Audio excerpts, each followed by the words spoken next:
Hey everybody, Edo here, and this is Trekking the National Parks, the board game. It's by Underdog Games. They sent it along for me to check out. This is the second edition, and I really had no idea what to expect. I'd never heard of the game. I did an unboxing. If you saw my unboxing, I was just impressed by the scope and scale of what's inside. This is a gigantic board. I didn't even put it out, but this is a humongous board. Let me try to get the United States the right direction, like that. Huge board, really nice components, and full art, for the picture of the national parks, full art, really nice cards and icons, and I was just excited to play it. And play it we did, and this game's a lot of fun. Played it with the family, very competitive, in a good way. My youngest tied my wife for first, and then my youngest won on a tiebreaker, and was very excited about that. 8, 10, and my wife doesn't have an age.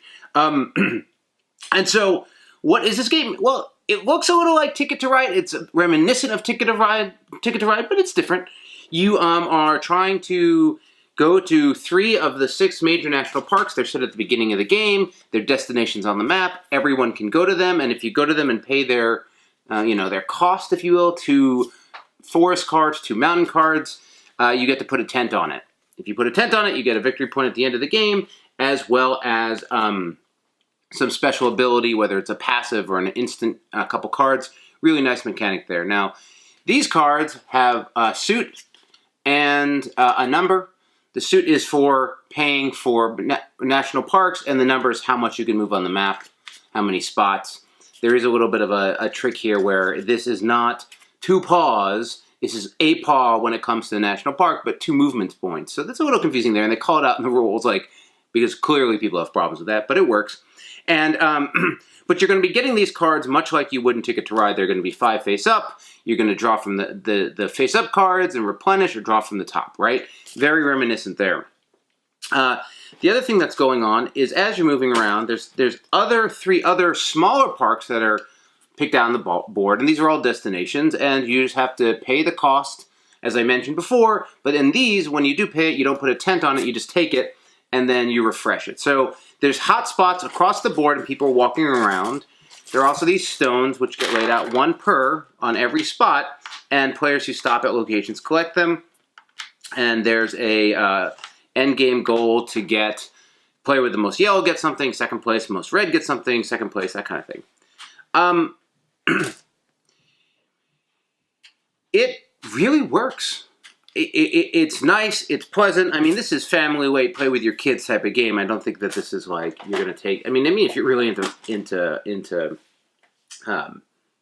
national parks, you probably will get a kick out of it. But this is a 45-minute play game, works well, easy to understand. Sat down with the people at the table, read the rules from the rule book, got it going in 10 minutes, and I actually think it does a good job of taking some of the ideas of Ticket to Ride, but then, adding in the national parks and the locations, and you feel like you're learning something, you're moving around. And boy, my 8-year-old got it immediately. He was on point. I think the destination focus helps a whole lot. And I enjoyed it. I think that only a few critiques really on this one. One is some not friendly rules that I think you could just have a friendlier game without. One of which is the player's at a location and you get there, you bump them back to the beginning, sorry style. Super aggressive play, because typically, since you only have a couple actions per turn, you're at your place you want to be, and then the next round you're going to cash in. And nothing makes anyone more angry than that. And we had to defer our older boy from doing it to our youngest and Emily, because it would have just blew up the evening. And then in subsequent plays, it was a little better. But I think you could just not have that rule and be just fine and share the location. You could easily steal it away from somebody without bumping them. So that was number 1. And then the second one that I would just recommend not playing with was this one. They also don't have shared victory. So if I have I have 7 Yellowstones and you have 6, and I would get first place, or you'd get second place. You can't, no, if we both had 6, we'd both be tying, rather than like we getting it and splitting the difference, neither of us get anything. And, you know, on one hand, it means that you can't like give a card to somebody, and you have to like keep a number in your head and say, well, we each get 5. But those are 2 like rules that, you know, are just friendlier. So I would recommend that. The other thing I would say is, much like Ticket to Ride, if you've seen my Ticket to Ride New York review, where I was like, oh, I found out that Ticket to Ride was a fantastic 25-minute game, and even better than a 45-minute game. This game does overstay its welcome just a little bit.